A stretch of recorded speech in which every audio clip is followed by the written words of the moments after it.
पशुपतिनाथ में कितने दिए जलाती हो व्रत में? 6 दिए। 5 दिए मंदिर में जलाती हो और 1 दिया अपने घर के दरवाजे के सीधे हाथ पर राइट हैंड में जला। ठीक है, बोलो तो जम के। ठीक है, 6 दिए आप लोग पशुपतिनाथ के व्रत में जलाते। 6वां दिया पशुपतिनाथ का घर के दरवाजे पर क्यों जलाया जाता है? 5 दिए तुमने मंदिर में जला दिए तो ये 6वां भी मंदिर में जला देना। जब 5 दिए हमने शिव के मंदिर में जलाए तो 6वां दिया भी हमें मंदिर में जलाना था। फिर इसको हम शंकर के मंदिर में ले भी गए।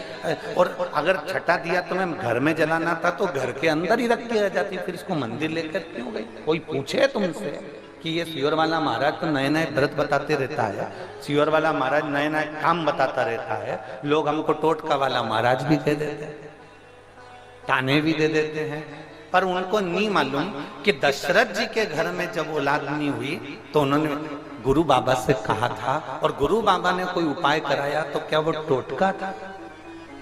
बोलो तो जम के। नहीं, राजा परीक्षित को सर्प डसने के लिए आने वाला है और परीक्षित किसी गुरु से पूछे कि मेरे प्राण छूटने वाले हैं, आप बताओ कोई उपाय। तो उपाय बताने वाला अगर टोटका होता तो फिर गुरुजी उनको पुत्र कामेष्ठी यज्ञ नहीं करवाते। अगर कह देते कि क्या करना, उपाय कर कर क्या करना। शिव महापुराण में जितनी बातें आपको शिव महापुराण के माध्यम से, इस व्यासपीठ के माध्यम से बेलपत्र चढ़ाने का तरीका, शहद लगाने का तरीका, काली मिर्च चढ़ाने का तरीका, एक एक अरहर की दाल की पत्ती चढ़ाने का तरीका, एक एक बातें दुर्वा चढ़ाने का तरीका, शमी पत्र चढ़ाने का तरीका, कमलगट्टे चढ़ाने का तरीका, सरसों के फूल चढ़ाने का तरीका, जितनी बातें आपको इस व्यासपीठ से बताई जाती है वो सारी की सारी गीता प्रेस गोरखपुर की शिव महापुराण के अंदर अंकित है। गीता प्रेस गोरखपुर की शिव महापुराण के साथ में अंकित है। शंकर जी पे चढ़ा हुआ जल पीना है, ये शिव महापुराण में अंकित है कि 3 ताप हमारे समाप्त हो जाते हैं शिव जी पे चढ़े हुए जल का आचमन करने से। नारी भगवान शंकर की पूजन करेगी, हमारे शास्त्र कहते हैं। लक्ष्मी जी ने बेलपत्री के पेड़ के नीचे शंकर का शिवलिंग बनाकर पूजन करा। ब्रह्माणी ने स्वयं श्री शैलम पर बैठकर शंकर के शिवलिंग का पूजन करा। पार्वती ने स्वयं शिवलिंग का निर्माण कर कर पूजन करा। और पार्वती सती मैया शिवलिंग का पूजन नहीं कर पाई थी, याद रख लेना। उमा शिवलिंग का पूजन नहीं कर पाई थी। कात्यायनी शिवलिंग का पूजन नहीं कर पाई थी। शंकर भगवान की जो 50-51 पहले की पत्नी है वो एक भी शंकर के शिवलिंग का पूजन नहीं कर पाई थी, इसलिए उनको मरना पड़ा, प्राण छोड़ना पड़े। पर पार्वती मैया ने शंकर के शिवलिंग का पूजन बचपन से करा, इसलिए पार्वती और शंकर की जोड़ी अमर हो गई और ऐसी जोड़ी हो गई उसे गौरी शंकर कर। दुनिया के लोगों को शिव पुराण का विरोध नहीं करना है, दुनिया के लोगों को केवल सियोर वाले महाराज का विरोध करना है। शंकर पे जल मत चढ़ाओ, शिव जी पे जड़ा जल मत पियो, श्री शिवाय नमस्तुभ्यम वेद और पुराण शास्त्र का मंत्र ही नहीं है। हम कहते हैं जिनको लगता है कि श्री शिवाय, जम के बोलिए जरा, श्री शिवाय नमस्तुभ्यम, जिनको लगता है कि ये हमारी शिव पुराण में मंत्र नहीं लिखा, उनसे कहूंगा एक बार गीता प्रेस गोरखपुर की शिव पुराण को पढ़ो।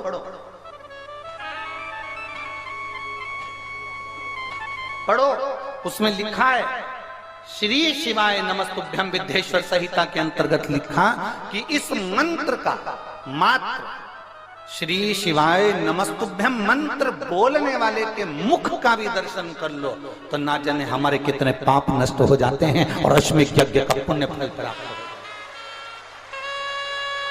देखिए, मैं आस्था चैनल वालों से कहूंगा जरा श्री शिवाय नमस्तुभ्यम मंत्र को हमारी शिव पुराण, ये गीता प्रेस गोरखपुर की शिव पुराण, हम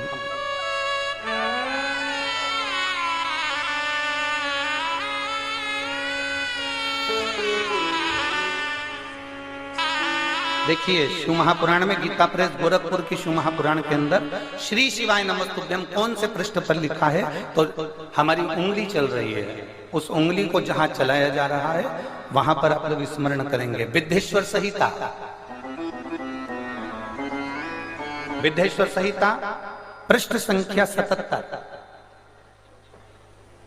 आप भी याद रखना गीता प्रेस गोरखपुर की विद्येश्वर संहिता पृष्ठ संख्या 77 और पृष्ठ संख्या 77 में आप नीचे की ओर देखेंगे तो लिखा हुआ है श्री शिवाय नमस्तुभ्यम, ऐसी बात जब मुंह से निकाली जाती है तब वह मुख समस्त पापों का विनाश करने वाला पावन तीर्थ बन जाता है। वो साधारण मुख नहीं रहता। मैं आस्था चैनल वालों से कहूंगा, आप भी दिखाइएगा जनमानस को कि श्री शिवाय नमस्तुभ्यम कहां से लिया गया। और केवल श्री शिवाय नमस्तुभ्यम गीता प्रेस गोरखपुर की केवल शिव पुराण में नहीं, कल्याण के शिव अंक में भी है, उसका भी स्मरण करें।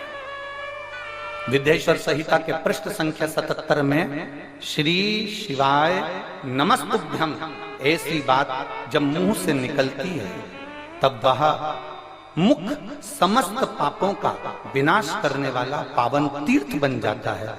जो मनुष्य प्रसन्नता पूर्वक उस मुख का, आप जरा आप देखिए इसमें क्या लिखा गया, जो मनुष्य प्रसन्नता पूर्वक उस मुख का दर्शन करता है उसे निश्चय ही तीर्थ सेवन जनित फल प्राप्त होता है, उसे तीर्थों का फल प्राप्त हो जाता है। जो श्री शिवाय नमस्तुभ्यम बोलने वाले मुख का दर्शन करता है। ये इतनी विचित्र है शिव पुराण, इतनी विचित्र। विरोधियों को केवल विरोध करना है, निंदकों को केवल निंदा करना है, और वह निंदा पुराण की नहीं है, वो सियोर वाले महाराज की निंदा करना है कि ये कहां से लेकर आ जाते हैं, क्यों बोल देते हैं, लोग इसका अमल क्यों करते हैं।